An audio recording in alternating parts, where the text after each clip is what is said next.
What's going on? What's going on? I'm at my destination, but I got a couple minutes. Let's get into some boxing. So, I'm going to talk about. I want to talk about Gary Russell versus Terence Crawford. Gary Russell just came out with a video, and he said that he's real serious about fighting Terence Crawford to the point where he talked to Al Heyman and they actually started negotiating with them or sent them an offer or whatever, and they're waiting for a response when it comes to that. And so people are, like, okay, this guy's really serious. This guy's really stepping up, and he wants to get this done. So, let's see what happens, I guess. You know what I mean? Me personally, what I think is gonna happen, absolutely nothing. I don't see this fight happening whatsoever. People have some kind of misconception. When Gary Russell is trying to set up these fights, he's trying to get paid substantially more money than what he gets paid regularly. So, and people also don't understand that Gary Russell gets paid. He only fights once a year. He was fighting mostly on PBC cards, even when he wasn't an Al Heyman advised fighter, because he wasn't for a while. I think he just became that again, but he wasn't before. And he used to shop himself around.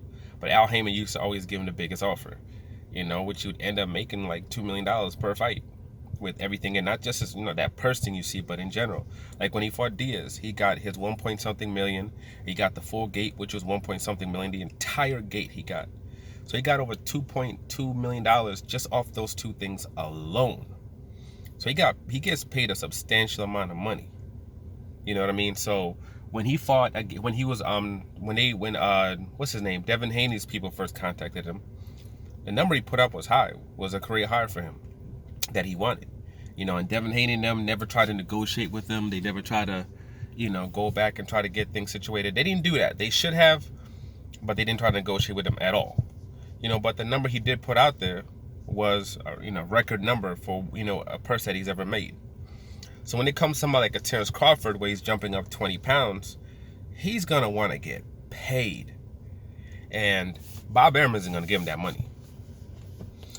Bob Arum isn't going to give him the money that he was requesting to fight Devin Haney. He's not even going to give him that amount of money. You know what I'm saying? It's not happening. Bob Arum might give him M if he's lucky. That's what Bob Arum would want to pay. That's what he'd want to pay. So, way that Bob Arum's going to look at it, it's going to be like, you know what? We can put him in there against one of my Eastern European fighters that are undefeated.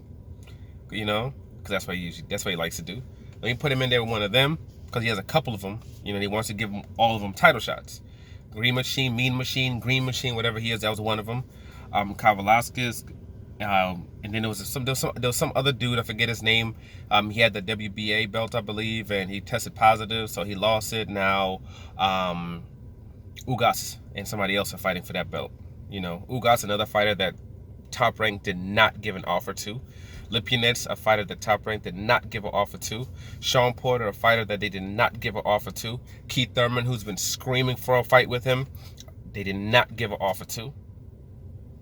And when it comes to this guy, I think it's gonna be the same thing. They're gonna say hell no.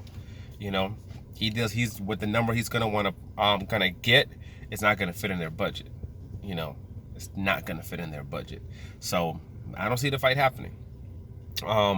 I know it's been said that, hey, people shouldn't just, write off Gary Russell, that look at like the likes of Manny Pacquiao, what he did when he came up and he fought the likes of Manny Pacquiao, what he did with Manny Pacquiao.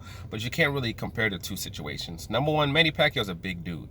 People don't realize that, but he's big. He hydrates up.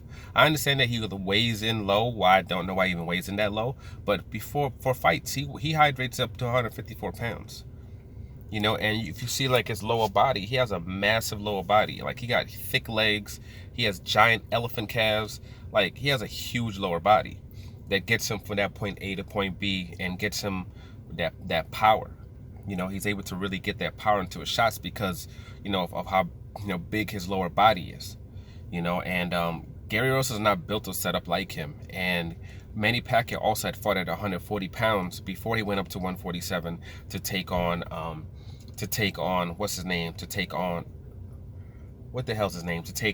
Oscar De La Hoya. And Oscar De La Hoya was somebody who hadn't fought in a long time. And Oscar De La Hoya had to come all the way down to 147 pounds, a weight class he had never fought in years. And Oscar De La Hoya did not rehydrate 1 single pound. He did not hydrate one. He came in on fight night at 147 pounds. They had IVs. They put IVs through him. Everything tried to rehydrate him. His body didn't respond. He came in fight night at 147 pounds. This is a guy that should have been coming into fight night at over 160. And didn't happen. So it's a completely different situation. It's not a situation where Terence Crawford has been out for a long time and Terence Crawford is now going to have to come all the way down to 140 pounds. It's not that type of situation. Not to mention, Terence Crawford doesn't consume all the things that Oscar De La Hoya liked to consume, as far as, you know what I'm saying, to the drinking and all that. And that he used to like to do all the time. That's not happening with Terence Crawford. It's not happening with Terence Crawford. He's not abusing his body like that. And he's an active fighter. And he's not having to drop down at all. He's fighting at the normal weight that he's used to fighting. And he's somebody that's at the peak of his career. I might have issues with some Terence Crawford and some of the business, decisions that he makes. Just like I have a lot of questions with Gary Russell when it comes to some of the business decisions that he makes. But when it comes to both those guys and their fighting skills, I've never had anything bad to say about either one of them. You know what I'm saying? I believe Terence Crawford loses to Earl Spence, but I ain't, don't get it twisted. That boy's still a beast. And Gary Russell already, he's a skilled fighter. I think he's the best at 126 pounds. But let's be real, man. He doesn't even have power like that at 126 pounds. And you're coming up 20 pounds in weight. Terence Crawford would obliterate that boy. It's too big. He'll look okay for a couple of rounds, then he'll just get stopped. And I'll see him tire out a little bit too at some of the end of the fights. I see his power and everything weighing out. Even in this last fight, the power started weighing out a little bit. Coming up against someone like a Terence Crawford who's cutting down to 147 and hydrating up from 147, where you're gonna have a, who knows, 20 plus pound, 25 pound weight disadvantage. I mean, Floyd Mayweather can do things like that, but that's not normal. You're talking about a freak of nature, a once in a lifetime type of fighter. And this guy's, that's just not it.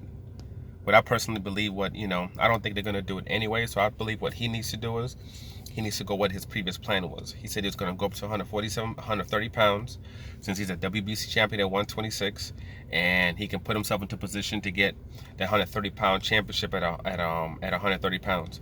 If he can do that and become the mandatory right away, go do that, become the mandatory, and go get that belt. You get that belt at 130 pounds, you're a WBC champion. Then from that point, whatever, a fight with you and Gervonta Tank Davis in a unification becomes a huge fight. So I think that's the direction that he should go for. His focus should be active, go up, get that 130 bout. If there's a point where people can actually go to fights, start going to fights, keep on social media, keep promoting yourself, keep your name out there, keep investing in that work outside of the ring so you can get what you want inside of the ring. You have all the talent. He has a gift to gab. He has everything. He has all the tools. He just needs to put forward that work that he hasn't been putting forward so far when it comes to promoting himself and pushing himself and really getting the boxing public behind him, and not becoming that idle sight, idle mind dude that he usually is. But that fight's not going to happen. Crawford versus Manny Pacquiao also is not going to happen. Crawford versus Kell Brook's not going to happen. So we'll see who Terence Crawford ends up fighting next, and we'll see who Gary Russell also ends up fighting next. But at the end of the day, good luck to both of them. Hope they both stay healthy, their families stay healthy, and everything ends up being good for both of them. But for now, like, subscribe, share. I'm out.